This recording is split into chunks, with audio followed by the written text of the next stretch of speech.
Good evening. It is September. What is it? September 3rd? Second. Nope. It's September 2nd. First, Second. second. Second way to start the show. I'm giving myself a pat on the back. Welcome to Under the Hood, episode 5. I'm Eli Karp, editor in chief, along with our panel here today. Rock the Barn, Eric, Happy, and Gannon. We might have a couple others joining us during the show.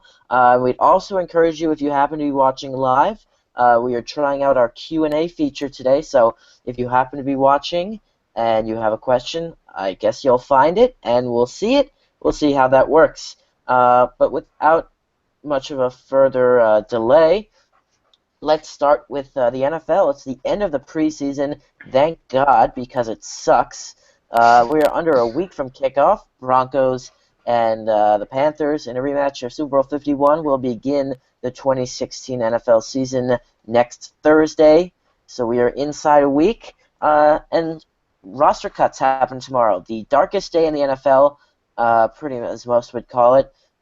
Rosters are shrunk to 53. Final rosters are made. And lots of people lose their jobs. So I'm going to start with a couple notes of mine here. The Giants, my team of interest, they have 3 wide receivers vying for 2 spots.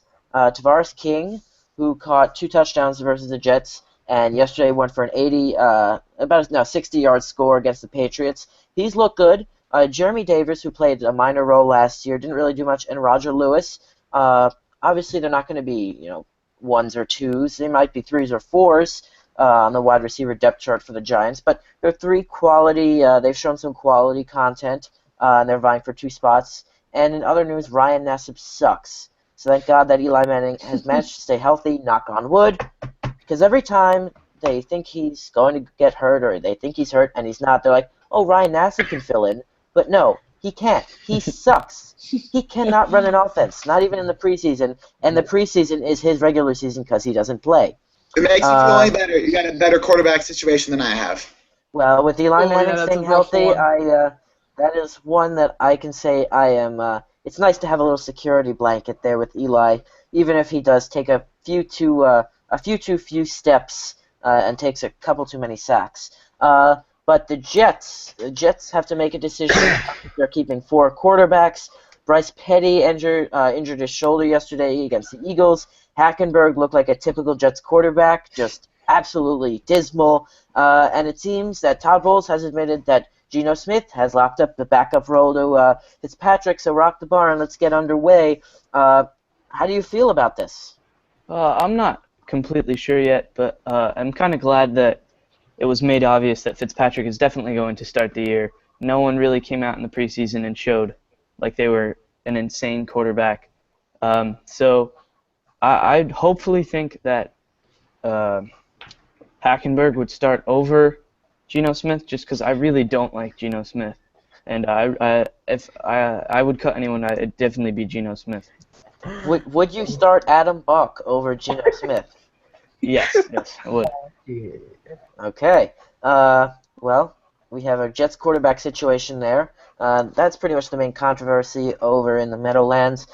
Denver, obviously, Minnesota might not have a good quarterback situation after the Teddy Bridgewater injury, but not all is tipped necessarily well in Denver. Obviously, Trevor Siemian, named the starting quarterback, has not attempted a pass in a regular season game for them before. They're possibly looking to move Mark Sanchez, depending on if he'll take a pay cut or not. I think his salary is about $4.5 million right now for the year. If he comes down, they may keep him. Otherwise, they may look to trade him. The Vikings may be in for that. They're also possibly exploring trades for Ronnie Hillman, a valuable part of their running attack last year. But it looks like C.J. Anderson has had a good camp, and the drafted rookie Devontae Booker out of Utah, a great collegiate career, and he looks to be establishing himself as the number 2 back behind Anderson. So Ronnie Hillman, a name to watch as well. Gannon, I'm going to come to you in a second. The Vikings are interested in Sanchez, but I'm going to ask you a question because I've seen this on Twitter a little bit. I'm probably going to say his name wrong, but one of their backups who has been injured, Taylor Heinicke, he's injured right now, but he's expected to return, I think, a few games into the season, but a lot of people think he could be the guy to take over. Let me hear what you think. Well, personally, I was actually pulling for undrafted rookie Joel Stave until he happened to break his hand, of course, in the last game. He was in line to be the backup quarterback. So the starter, Teddy Bridgewater's gone. The backup to the backup is gone. It's Sean Hill is the only healthy quarterback on the roster at this moment. So to me, we have to sign somebody. It's a certainty. And I think when Heineke comes back, he definitely could be the starter. He's done really well in the preseason in the past. I would like to see a young guy go out there and play over 36-year-old Sean Hill, who's barely moving in his walker. Heineke, he's done well in the preseason, like I said. I think he has a chance to maybe take over that backup spot. But I'd like to see us go out and sign somebody. I know it kind of counters what I said about getting youth, but I would like to see us sign Michael Vick. I think it'd be a very, very fun offense to watch, seeing Michael Vick and Adrian Peterson run the read option. I know it'd be a change of system for Norv Turner, but I think it'd be interesting to watch for you. I think he could maybe get us to a 10-6 record. But regarding Heineke, how much do you know about him that is, I guess, the average fan wouldn't know about him? Where is he from? I guess, give us a little background on him. Like I said, I don't know much.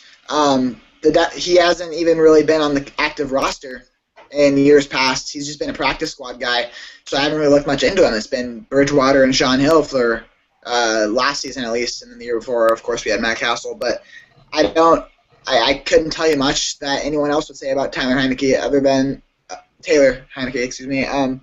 other than I've seen him play in the preseason, and he's been consistently average, which is kind of what Teddy Bridgewater was last year. So consistently average might get us to the playoffs. Definitely could. So I guess keep an eye on the name Taylor Heineke if he happens to find his way into the Vikings quarterback fold. The Cowboys found, I guess, their mini option here. They signed Jared Johnson after he cleared waivers from the Ravens. The Ravens also released Navy quarterback star Keenan Reynolds. And that is pretty much it right now for the cut news, but obviously all the main cuts will be made overnight tonight and tomorrow I think perhaps 4 the biggest o'clock. Yes. of the preseason, I know this is probably me just being a Vikings fan, but John Sullivan got released by the Vikings. He's been their starting center for 8 seasons. I mean, going back to when we made the playoffs in 2008 with Gus Frerotte. Like, he's been here for a while, and we chose to let him go and gave Joe Berger the starting nod. I thought that was an interesting move. Okay, that can't say that was on my radar, but always that's why we have multiple people here to provide us the insight that you wouldn't usually get. Anyone else on preseason cuts before we move on? Happy. Okay. You going back to the Giants, you talked about the receiver situation. I'm going to talk about the running back situation. Obviously, there's 3 guys who are confirmed for the team, in my opinion. Rashad Jennings is definitely going to say we're paying him too much to not be our starter. You have Shane Vereen who's going to come in as the alternate, as the option for like third downs and other things. And you have Paul Perkins, our rookie, who has played extremely well in practice and preseason and probably will be our future back. That leaves 3 guys, Andre Williams, who it's been disappointing in my opinion ever since we drafted him a couple years ago, and I just think he could be cut. Bobby Rainey, who played pretty well in the game yesterday against the Patriots, and then you have Orleans Darkwa, who has been my favorite running back on the Giants. Last year, he was the best running back in my opinion. He was the most consistent guy. I just think there's no point in having 5 running backs on a roster. So 4 guys, so 3 of them fighting for 1 spot. I think it should be Orleans Darkwa. 5 guys, Giants backfield, burgers and fries. That's about how much they pick up on the ground when they try with that awful offensive line. Yeah, I do agree that Andre Williams really has to go. He's really done the thing. I did like what I saw from Bobby Rainey, although it might be too little too late. And before we switch, Happy, can I ask what game you're watching? Well, that is Stanford, Kansas State, and gotta see if Christian McCaffrey can win the Heisman. All right. Stanford just scored. Eric, anything you'd like to add on cuts? Yeah, weird move by the Patriots going back to starting centers. Brian Stork, he was the starter for the Super Bowl a couple of years ago, rookie out of Florida State. History concussions, 4 concussions in 4 straight years. You're going to cut him? but then we were going to trade him to the Redskins, but he was going to retire. Then he wasn't going to retire. Then he failed the physical, so he came back to us, and then we cut him. Just a weird fortune of events right there. Yeah, certainly something you don't typically see, and something you can't really make up. But the Patriots' offensive line has been a circus act the last couple years, and hopefully it's a little better for them and a little more stable this year, especially in the early going with Jimmy G at the helm. And I think with that, unless Rock the Barn wants to butt in, nope, he does not. We're going to go to college football. We have not covered college football yet on Under the Hood, but obviously this would be the time until December when the real rankings start to really matter. But the official start of college football was actually last week, but the real stuff started this week. Yesterday, we're going to spend a quick second on Tennessee versus Appalachian State yesterday. Obviously, Tennessee ranked 9th in the AP poll to start the season, but they did not look like it yesterday. There is so much hype surrounding this team. They really finished strong last year. They absolutely smacked Northwestern in the Outback Bowl 41-7 last year, and the hype in Knoxville is real. But they did not look good yesterday. I was enjoying my solo time at Buffalo Wild Wings in a mall yesterday. No questions asked, but they were just getting taken to by the guys from Appalachian State. They were being blown off the line. The offense looked out of sync. They didn't look like they were taking it seriously, and they ended up having to come from behind, 10 points down, and win in overtime, 20-13 on a fumble recovery touchdown. So that's that. Anyone else have anything to put in on that? Any thoughts? Happy? Well, I just think the problem with Tennessee is it's a very young team filled with sophomores, freshmen, a lot of new starters, a lot of talent. It's going to take a little bit for them to gel together, and I think also with the inexperience, they might have taken the Appalachian State they didn't take them seriously. Appalachian State's the same team that beat Michigan 9 years ago. They're a very threatful team, and they almost did come up with the win. It was a little eerie. There were plenty of things on SportsCenter shown earlier in the day about the 9-year anniversary, and they almost did it again.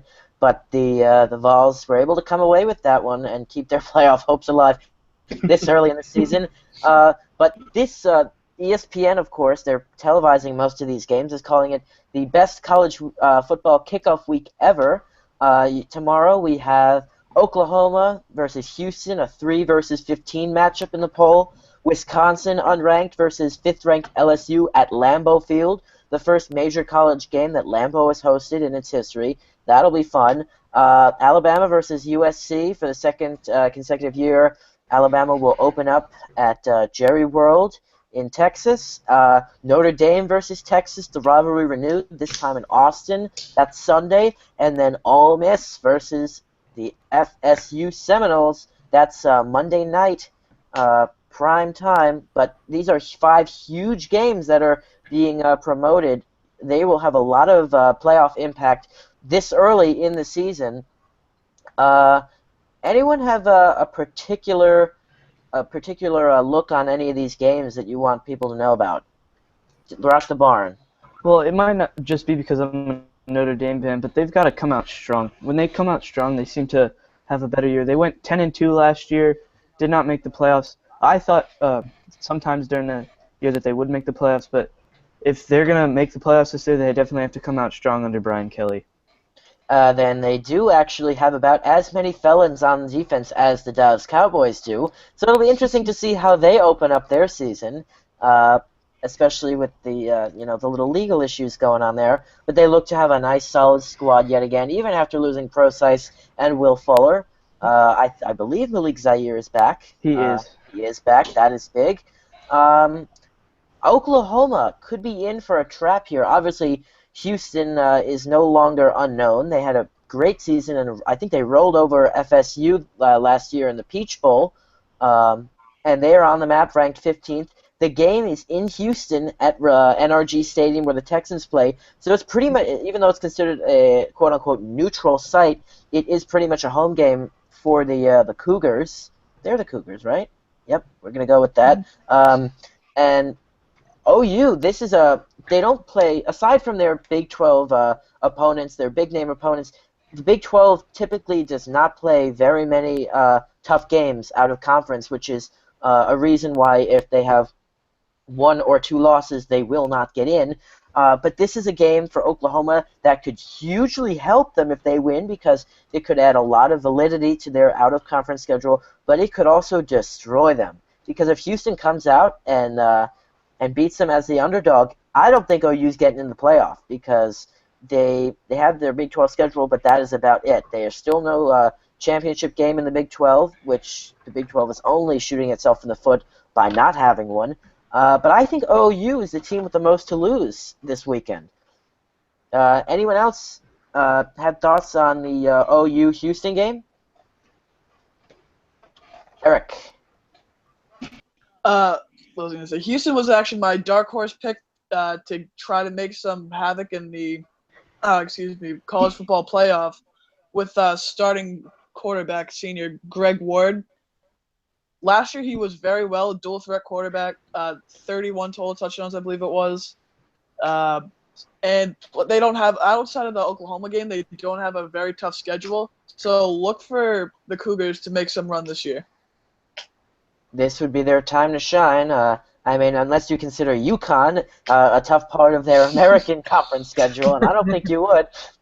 This is their chance to shine. Wisconsin versus LSU. LSU, the hype is real around them too. Leonard Fournette returning. Defense will be good, but the real concern remains around sophomore quarterback Brandon Harris, who wasn't really able to carry the load last year, and they're ranked 5th in the poll this year. They are expected to compete for a playoff spot and the national title, but I'm just not a believer in them. Every time they seem to have a great team, they don't seem to be able to overcome the rigorous SEC schedule that Alabama always seems to be able to survive. Leonard Fournette was fantastic throughout the first half or so of the season last year, but he absolutely fell off the face of the earth, kind of like Akeem Nicks has in a different way. But he was nowhere to be found, and obviously he's at the top of the Heisman conversation this year. I'm just not a believer in him. I think Wisconsin, they're going to be it's a home game for them virtually, and they're probably going to play with a lot of heart and a lot of pride, but they're not really a match for LSU this weekend in my mind, unless anyone wants to argue with me on that. I think even though I don't like LSU to make it to the playoff or win the national championship, I think they will win easily this weekend. So that we're going to go on to Rock the Barn. Yeah, I agree. LSU this weekend should most likely win unless, I don't know, some type of turn of events. But they have a pretty difficult schedule. They play Auburn week 4, Florida week 6, and then they play Alabama week 9, their rivals, which last year was the shutdown point for LSU. And then they play Arkansas and Texas A&M. So I think overall they have a tough schedule, and I definitely agree with you. They may make the playoffs as a dark horse team, but overall, I don't think they'll make the playoffs with that type of schedule. I don't even view them as a dark horse team because, I mean, they're one of the favorites. I'm not on the train there in the Bayou. I think Les Miles is a good coach. I don't really think that's the issue. It's just they have a great running game with Leonard Fournette. But if Brandon Harris can take the next step and really learn how to throw the ball, that will make them that will take them from a one-dimensional offense to a two-dimensional offense. And the great defenses of the SEC, which Alabama is built upon and has reigned over LSU in the last few years, that will kind of be neutralized if Brandon Harris can throw the ball. But if not, they're going to be able to stack the box against Fournette, and it will be deja vu all over again like it was last year. Gannon. I'd just like to butt in because I have to leave in just about 2 minutes. So I'd like to get in my thoughts on college football this year. This isn't LSU related, but figure you guys are going to make these points later on. I'll get mine out right now. My college football playoff picks, I'm going to have to say Clemson, Alabama, obvious picks. Oklahoma, led by senior quarterback Baker Mayfield. And then I'm going to have to say Michigan. I think their defense will carry them. And then my dark horse pick to potentially steal a spot would have to be USC. But it all starts with their game against Alabama. We've got Their quarterback, Max Brown, has been sitting behind Cody Kessler for 3 seasons now. He was a top recruit when Lane Kiffin picked him up, and now he'll be facing his former coach, who's now the offensive coordinator at Alabama this week. So if USC gets past Alabama, I wouldn't be surprised to see them make a run. Then Heisman, it's got to be Christian McCaffrey because he's going to have the biggest role of any of the candidates. All right. Thank you for joining us, Gannon. Sorry we had to cut you short tonight, but glad you got your thoughts in there. And so we'll get to our picks in a few minutes, but let's go back to Alabama versus USC. Does anyone here think that USC can pull off the upset? Gannon, goodbye. All right, thought you were raising your hand, but that was a goodbye. So no one here thinks USC is beating Alabama. Yeah, it's a tough task. I don't think they'll do it either. Could make it close, but it's. I think there's some crazy stat that I saw on ESPN a couple days ago saying like Nick Saban, his when facing a rookie quarterback on opening night, or a rookie quarterback on opening night, they outscored their opponents like 119-21. I could have the numbers wrong there, but it's something like that, and that is just crazy. So Nick Saban knows how to win in these opening games. Notre Dame versus Texas. Texas, I think they ended their year strong last year, but Charlie Strong, pun. Wow. I know. I'll take credits for that. Notre Dame, spoke about them earlier. Who comes out of this one, Happy? Notre Dame. Just they have too much going on. I think with just their entire team, and I want to pick Notre Dame just as Notre Dame as a thought in my Final Four, but just as an independent, I cannot because their whole schedule. As an independent, you have to win every game to make the playoff. I think that was shown last year and how they didn't make it. Their schedule's too hard for that to happen. But I do think they eke out a win against Texas here. Like I said earlier, they're just teams too much better all around compared to Texas. Although Texas may, that's what I have to say. So, do you think they should join a conference? I think they should, but it doesn't look like it's happening anytime soon. And since you recommend they join a conference, just based on their geographical positioning, should they join the Big Ten or should they join the ACC? Either one, I really. See, with the Big Ten, I think the ACC would be more likely, just based on I don't think the Big Ten. Yeah, I think the ACC, if they had to go to a conference, but I don't see that happening anytime soon. I think they're very content with being an independent. Okay. Rock the Barn, any thoughts on conference joining with Notre Dame? No, I agree with Happy. I don't think it's going to happen anytime soon, but I think week one, they're definitely going to win. If they come out strong, like I said earlier, I don't think, even though Texas finished strong last year, I don't think Texas is ranked. They're not. I'm not completely sure, but their schedule, as Happy said earlier, is very difficult. They play Michigan State, NC State, Stanford, and USC. I mean, even though they had a lot of injuries last year, and a lot of people are coming back, like Malik Zaire. I don't know how to pronounce it, but I just don't think they have it in them with all the teams and being independent to make it. All right. And the final marquee game of the weekend is the Ole Miss Rebels at the Florida State Seminoles. Oddly enough, for some reason, I don't know how or why, happen to be an Ole Miss football fan. Oddly enough, as I got on the bandwagon, I decided to choose one with all the allegations. Just perfect, I know. But for some reason, I have an affinity to them. I don't know if it's because Eli Manning went there. I don't really think that played into my decision. But I root for them, and they're playing the Florida State Seminoles. Florida State, a lot of high hopes for them, ranked 4th. Ole Miss coming in 11th in the poll. Dalvin Cook, the obvious workhorse back for the Seminoles. But their quarterback is going to be making his first true starts, obviously. Jameis Winston was there for a couple of years, and last year Everett Golson kind of muddled his way through the year. But this is something interesting for the Seminoles, who have high hopes, but a quarterback not proven. Eric, any thoughts on how the Noles are going to get to the playoff this year? I think they're gonna have to really ride Dalvin Cook. Like you said, an absolute workhorse for them.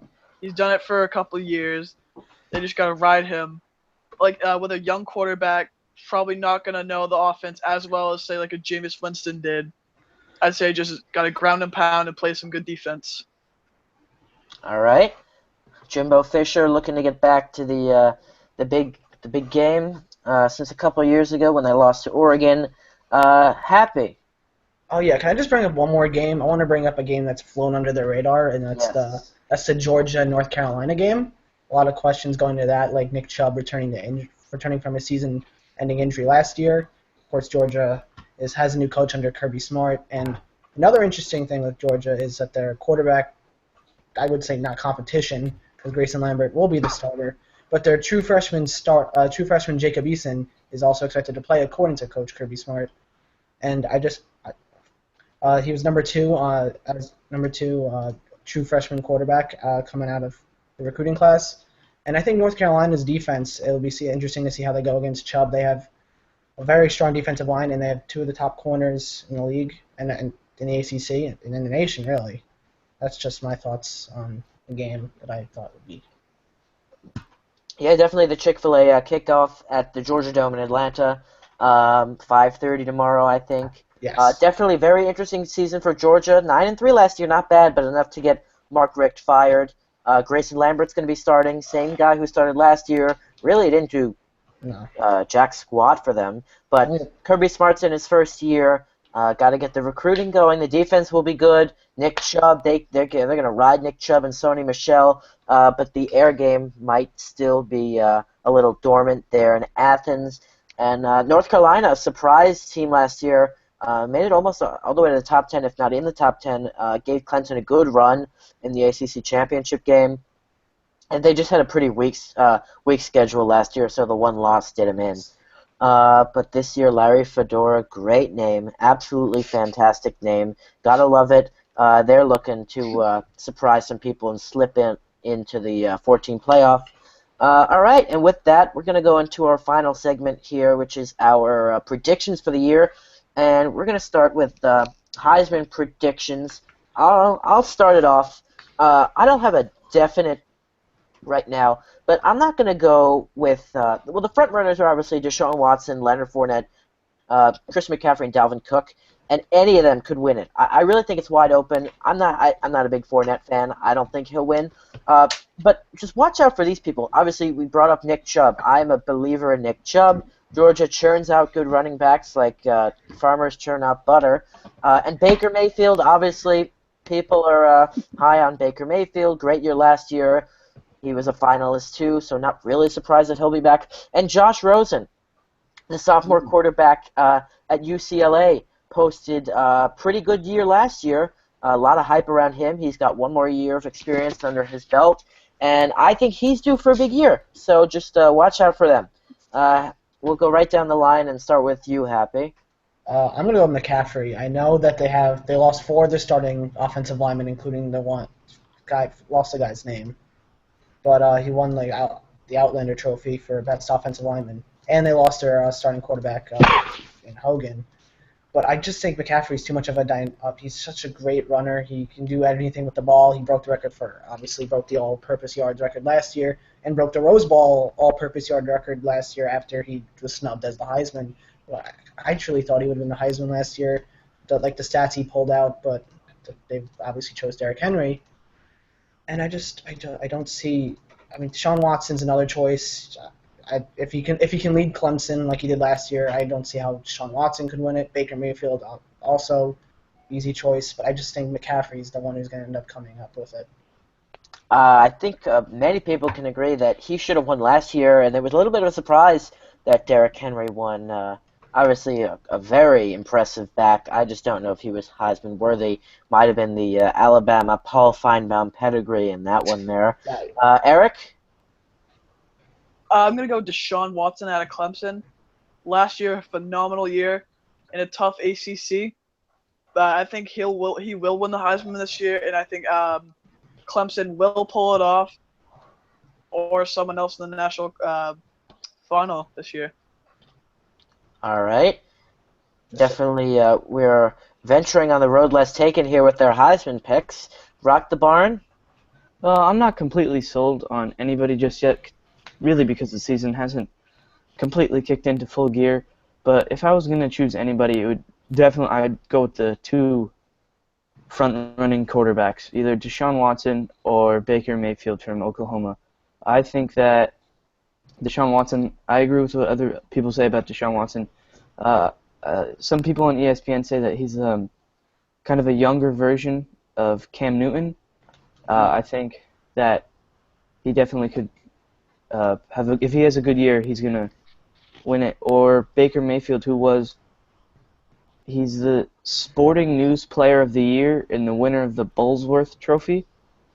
That's the nation's top player who began as a walk-on. So either of those two quarterbacks, I think, have a really good chance over anybody else.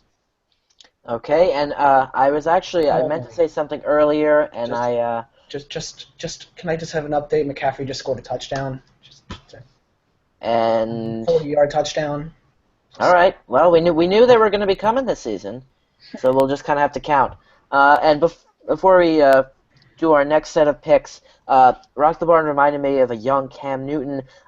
Just not that Chad Kelly is a young Cam Newton, but when talking about Ole Miss, they are built kind of differently than every other SEC team that has built its program on the offensive side of the ball, especially in the SEC West, which has been the ground and pound game and a strong defense. Now, Ole Miss had a good defense a couple years ago, really good defense. Last year, not really, but this year it's going to be decent.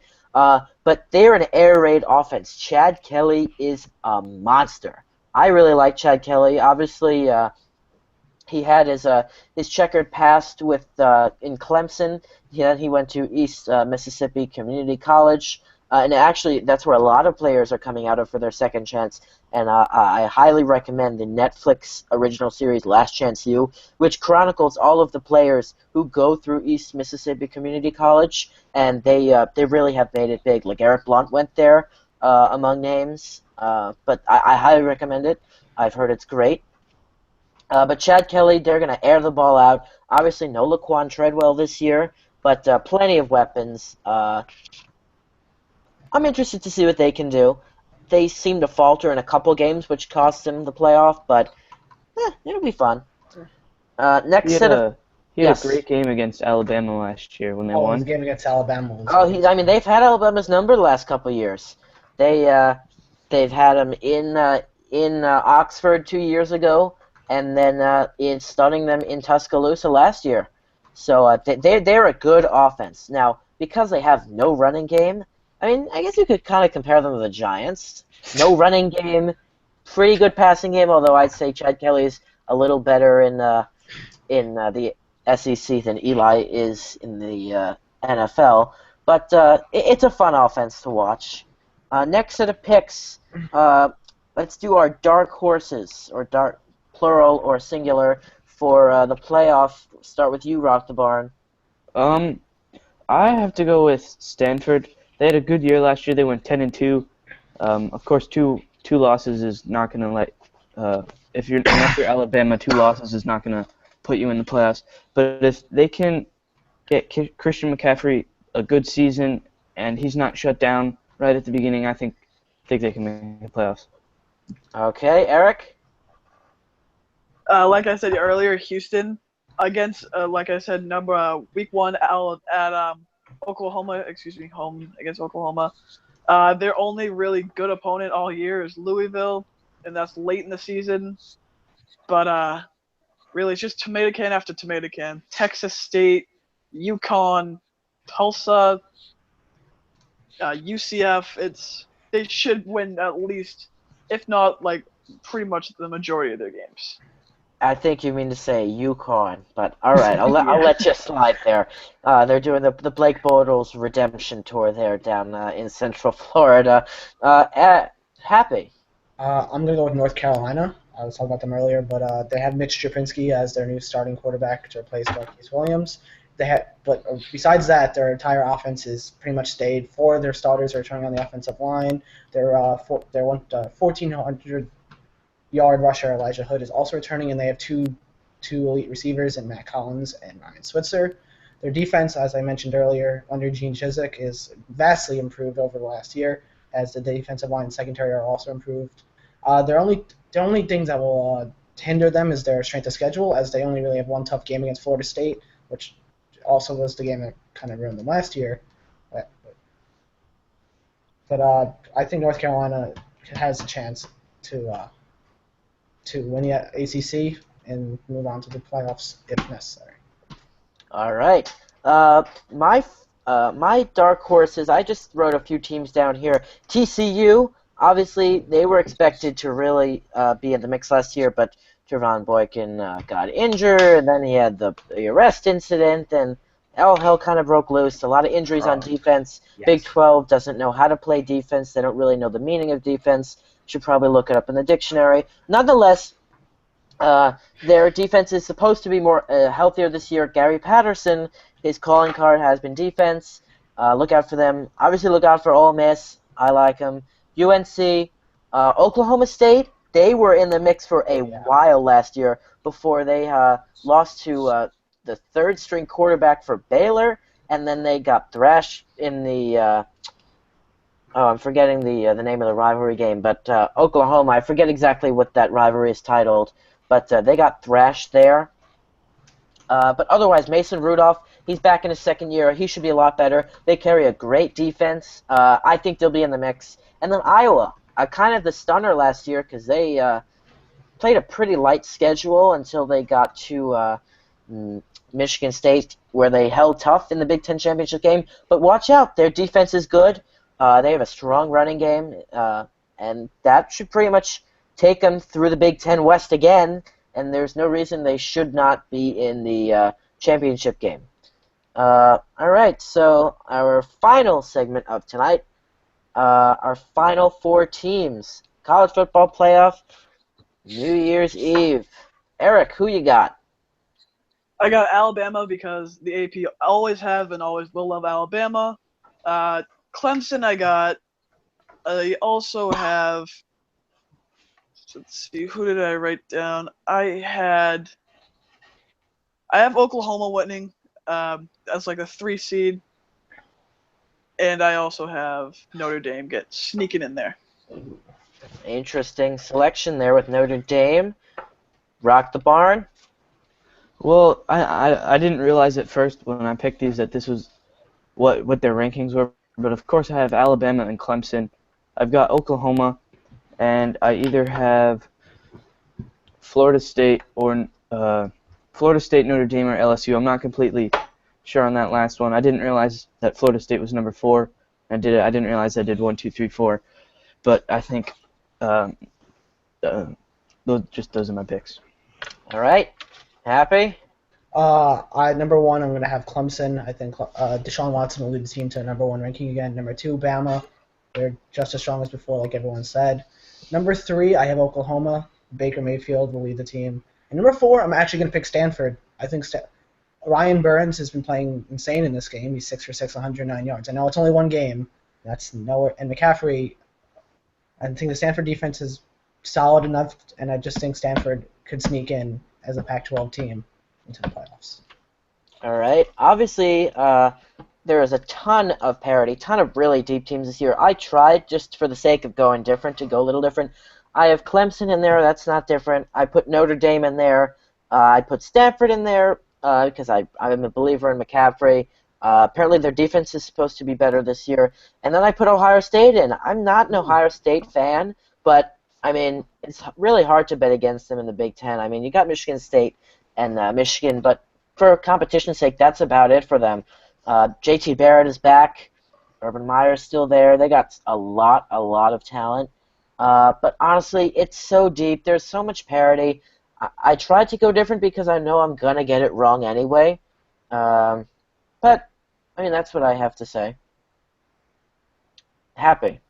I'm just going to make a quick point about the Big Ten. The reason that I don't have a Big Ten team in my Final Four is I think they're all going to beat up on each other. I think they're all great, solid teams. You have Michigan State, Michigan, Ohio State, Iowa was good last year. Not going to be as good as previous, but I think that they're all going to beat up on each other, and that will really just hinder any of them from really making it into the playoff. I think the same thing is going to happen in the Big 12, and the strength of schedule is really going to bite them in the butt again.